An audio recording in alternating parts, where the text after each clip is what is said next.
I like to talk a few things about the nature of what we're all doing. And many of you will be familiar with a classic scenario, which is as follows. You are somewhere, and you meet new people.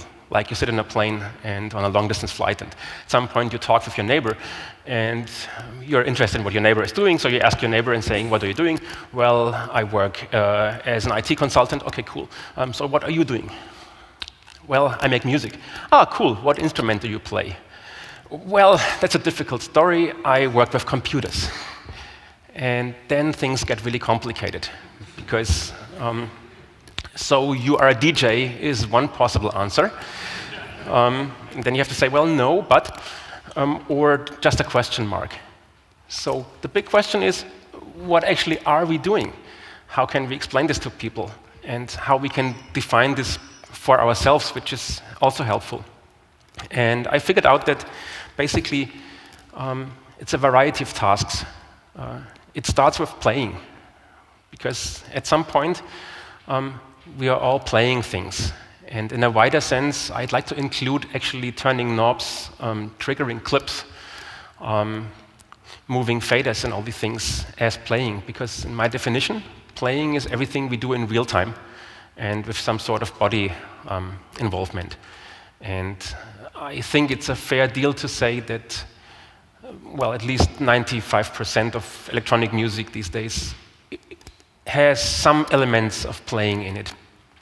And this is, for me personally, a very important element, because it's something which allows for intuitive access, and it allows for thinking about instruments, and it leads to other related things, which I will talk about later. But of course, playing is only a small part of it, and this is where the difficulty starts. We're not only players, and in some aspects, some of us are virtuosos, and you can be a virtuoso actually with a mouse and a clip view. I'm none, but I have seen people. You can be a virtuoso with 3 knobs on a controller. I've seen people. And we are also composers, of course.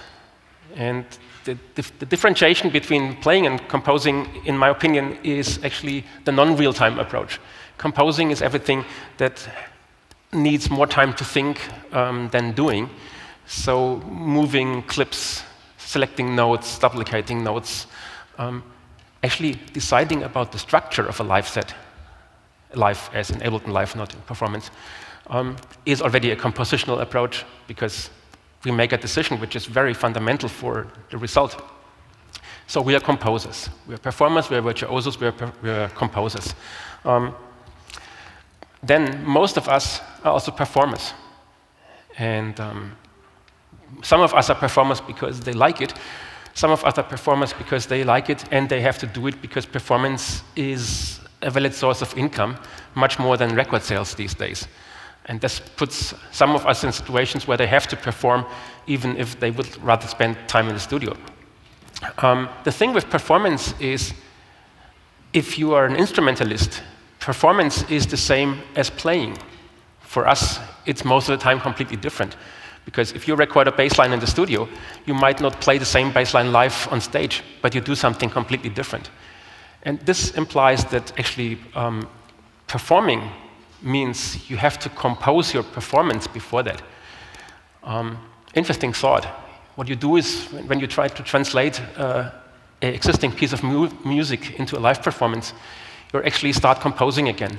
You compose, and you choose your instruments for the composition. Which MIDI controllers do I use?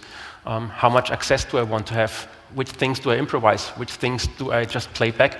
All those decisions. It's a very new skill. It's a skill which is unprecedented. It's something we have to discover for ourselves each time again.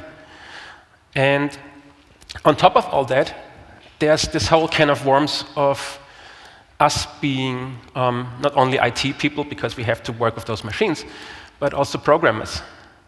Never in history was it easier to come from actually creating music to changing the instrument. It's one click at a Max for Live device. It's one click at the Reactor Ensemble.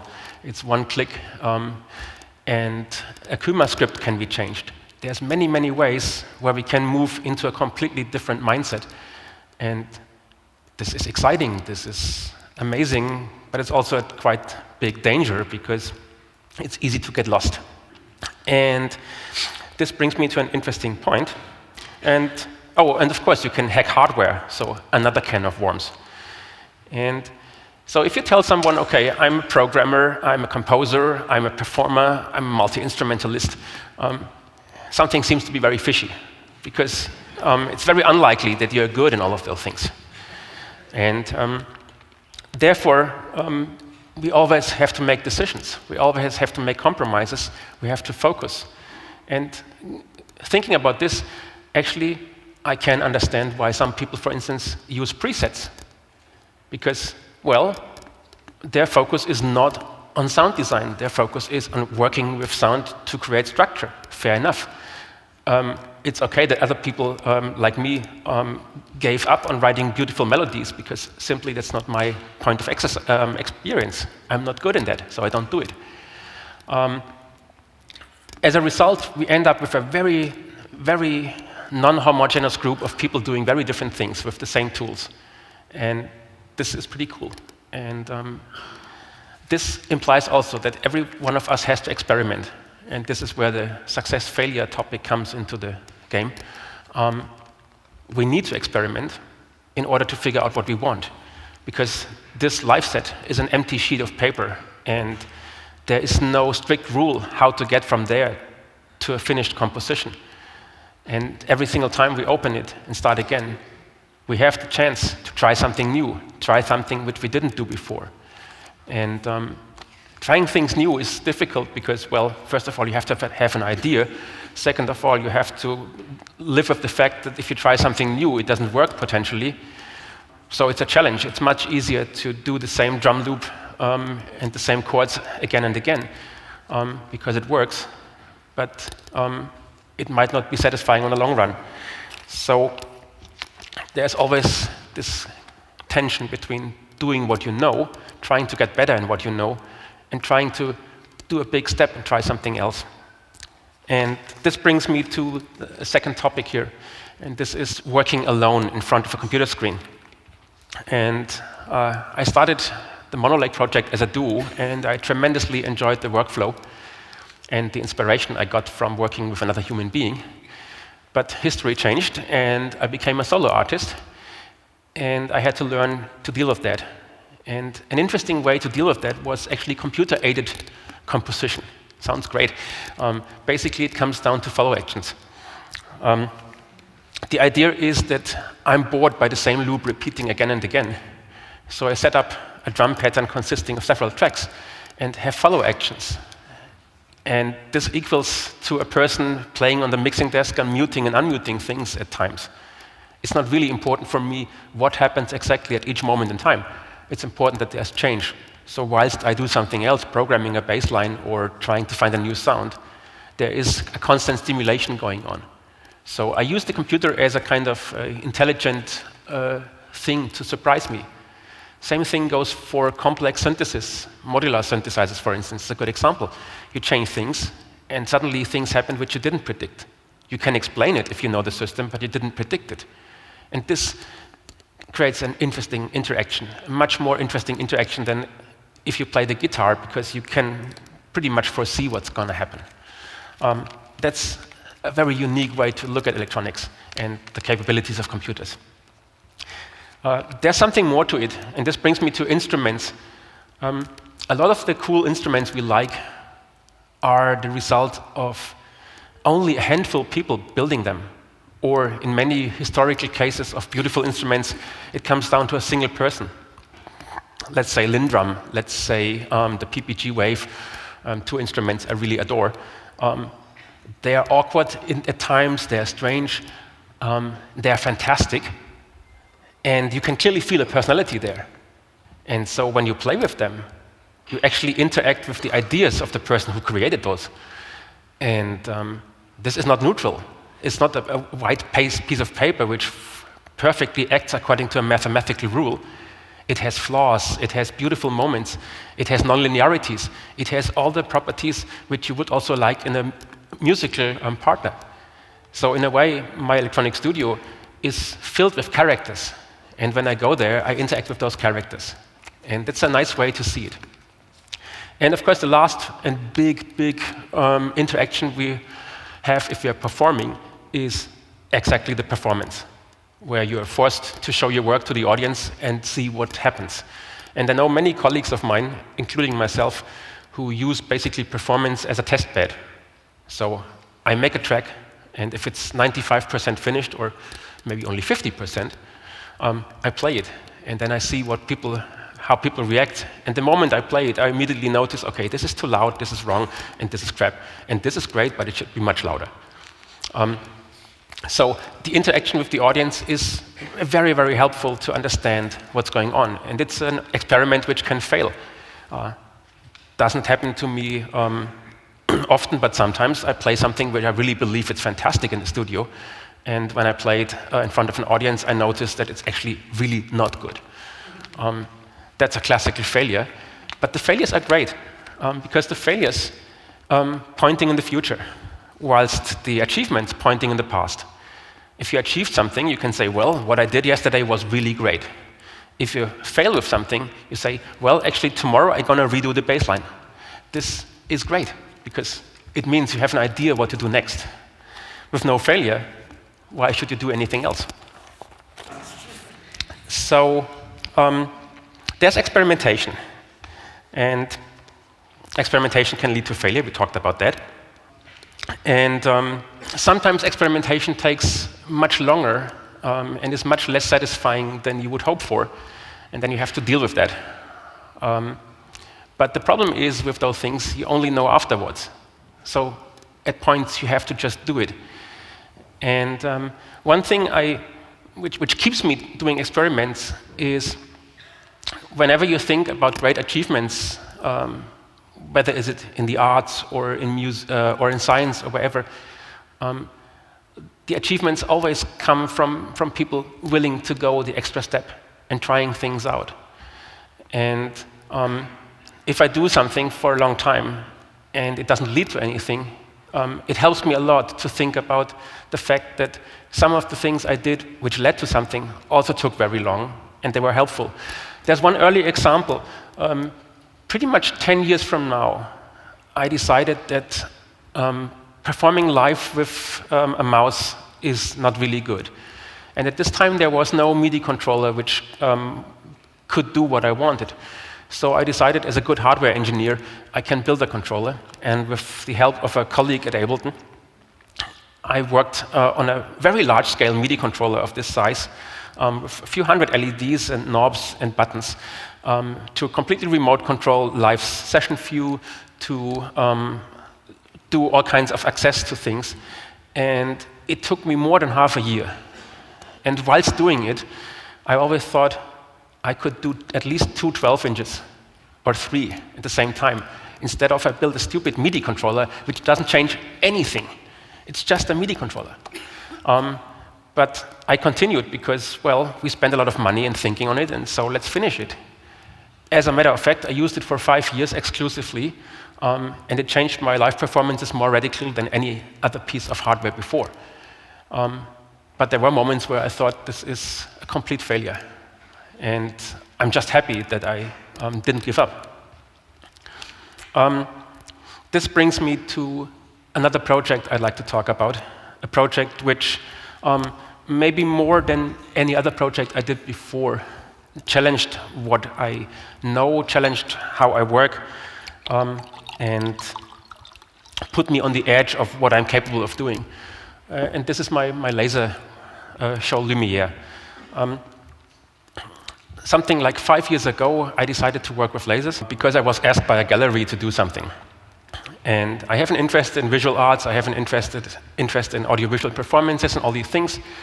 But I never made it the main topic of my work, mainly for historical reasons. It just didn't happen. 5 years ago, I decided, actually, why not? I can do it. And I started making this installation with lasers, and that's a longer story. But the most important point is it worked out very well.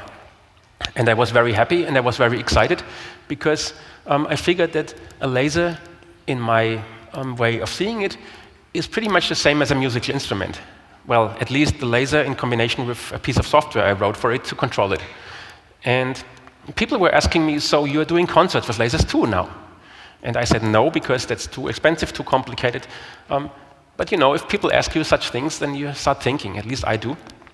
And at some point I decided, well, let's give it a try. And this was 3 years ago, or maybe 3 years. And I was very naive. And being naive was great in retrospective. Because I thought, I make music since 20 years with computers. I know programming.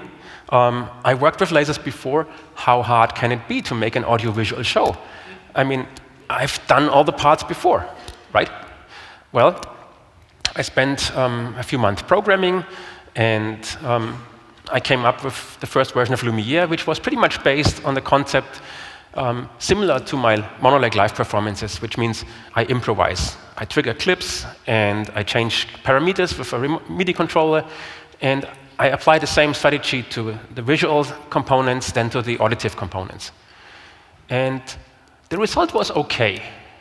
People liked it because it has a novelty value, and the lasers are really powerful, so there's a lot to experience. After 5 performances, I felt, regardless of how much I rehearse, I don't reach the complexity I want to have. After 10 performances, which was a year later, I thought, actually what I'm doing is really bad. I can't handle what I do here anymore. I can't see it anymore. I hate it. It's really, really bad. And if it wouldn't be for these fancy lasers, people would tear it apart. The only thing it saves is, wow, lasers. I had one particular concert where I afterwards cried, went to the hotel because I felt so shitty about it. After this concert, I decided I have 2 possibilities. Either I give up the laser stuff completely and go back to music, or I restart from zero, from the very, very basics, and think about what is it what I want to achieve, how can I achieve it? And I went this route, which included a half a year of programming, and 2 weeks within this half year where I found a problem which I was not able to solve, where I was freaking out because suddenly my CPU went 10,000% and I saw no way to solve it. And I thought carrying 500 supercomputers with me wouldn't be an option. And then I solved it finally. And the second one was completely based on a different approach. It was based on everything is pre-programmed on a timeline, every detail is composed. And I reached a much more consistent overall composition with many more details, where every sound and every visual element fit perfectly well together. And what I did from this moment onwards is basically every single performance, I make notes and I change little details. So I refine the composition. The performance is a way to refine the composition. And this is something which I never do for any other of my live performances. But in this case, it turned out to be the best thing I could do. And I'm still extremely excited about performing this every time I do it, like tomorrow. And it turned out to be the best thing I did to decide to do it again. And so what this also taught me in a very interesting way is that I really have to separate tasks. I separate programming from performing, from working on the performance. So this allows me to maintain the split persona of developer, composer, performer, without constantly switching back and forth and being completely confused. Because the fact that it's so easy to modify your instrument is also the biggest danger of us. We can add the 7th, 9th, and 11th string to the guitar immediately, instead of actually making sense of the song. And the biggest discipline, in my opinion, is to say, let's not do it. Let's work what we have. And therefore, I believe this time of abundance forces us to think very different from previous ages, where everyone was happy if we could have 6 voices running simultaneously. Now I would say, actually, if you can't do a composition with 8 tracks, if a composition with 16 tracks doesn't sound right, try out if 8 tracks maybe work and not 64. Because sometimes the problem is reducing things more than adding. Seems to be very simple. is very hard in practice. One big issue with this narrow vision on a computer screen is seeing the big picture is sometimes difficult. And I believe the biggest gift you can have when working on stuff is other people discussing your music. And this brings me back to the failure topic in a very clear way. As much as it hurts if people criticize work, this is the perfect situation to step back and think, is something in there right? Does it make sense what those people say? And it's great to come to the conclusion that no, actually it doesn't make sense because I know you don't like it, but it's exactly what I want to do. This is great because it shows that the idea is stronger than the external influence. And this brings me to the idea of creating something new. I once did a workshop for us in a school class, and I showed my laser works, and one kid, I mean they're young kids, said, "Why do you use those weird sounds?" And I thought, well, the whole point is if I would use an R&B track there, it wouldn't do anything to for me because it wouldn't achieve anything that would resonate to me, and it wouldn't be anything where I see a chance to move on further. And the thing which sounds weird to us today are the things which become the next standard trick tomorrow. Or the things which sound weird today will be forgotten tomorrow. We don't know, but we have to try. And if it doesn't sound weird, well, then it sounds like all the things we heard before. So let's make more weird noises.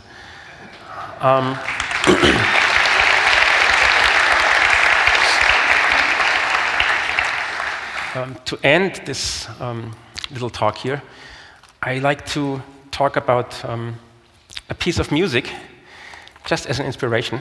And I like to play this piece of music before, without saying a lot, but you might want to listen to the choir samples which are used in this piece.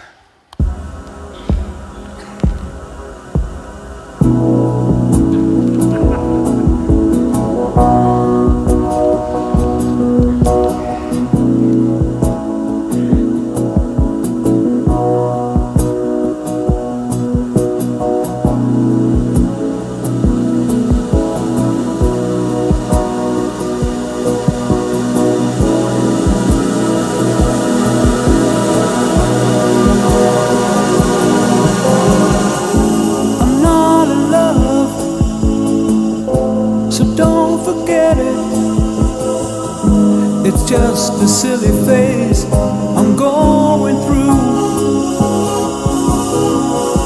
and just because I call you up,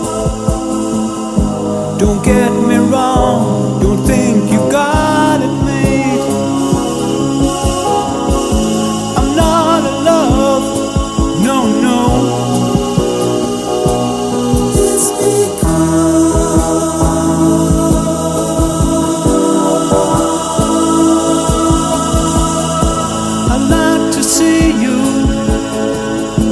but then again,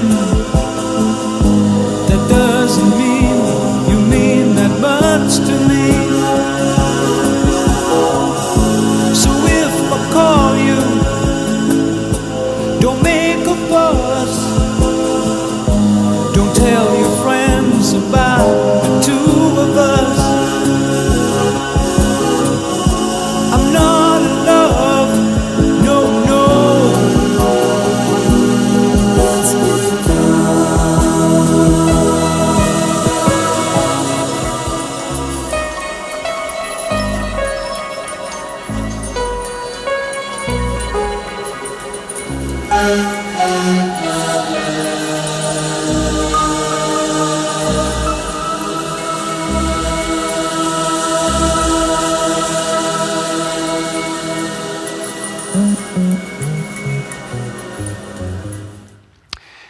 So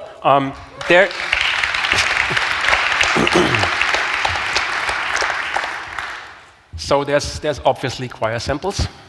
Well, the first sampler was introduced in 1979 by Fairlight and became largely available in the early 1980s, and the first affordable sampler was invented in 1985 by Ensoniq, 5 years later.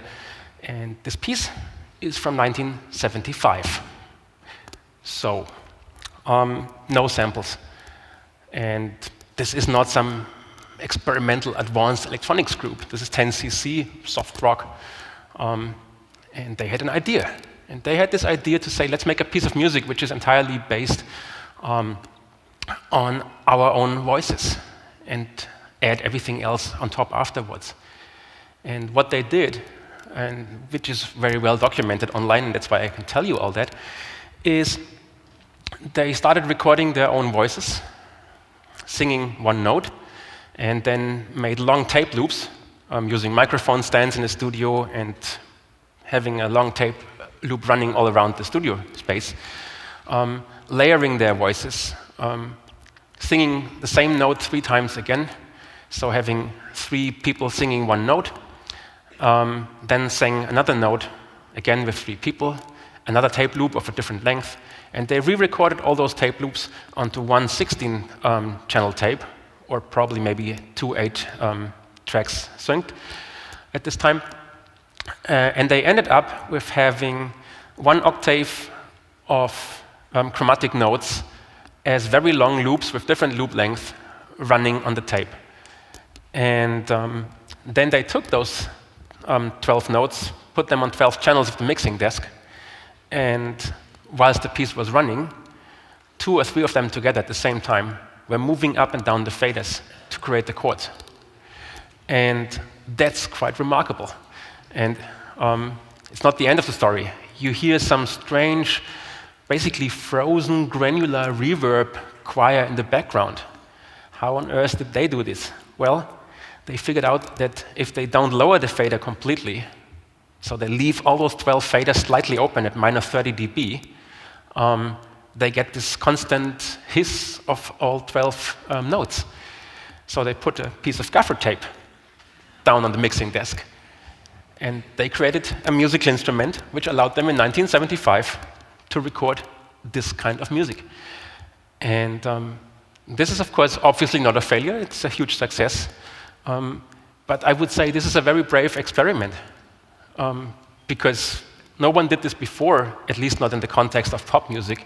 I mean, those types of manipulations were known from musique concrète, but this is a really different story. And they spent a lot of time doing this, and I guess studio time was not exactly cheap. So they made a lot of commitment and investment in trying something out, which at the end of the day turned out to be really, really cool. Just as another slight detail, the bass drum in this piece is a mini Moog, so this one here.